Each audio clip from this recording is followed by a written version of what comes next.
એમાંથી જેનું નામ દઉં ને એને જુદા જુદા અક્ષર ગોતી અને એક સરસ શબ્દ બનાવવાનો છે, બરાબર? ચાલો તો આપણે શબ્દ બનાવવા આવશે ધાર્મીબેન. ધાર્મીબેન, આપણે ચમક બનાવવું છે, તો કયો અક્ષર પહેલા ગોતશું?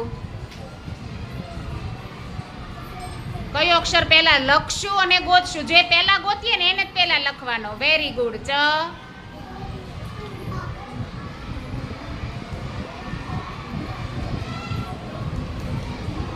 Very good. મ.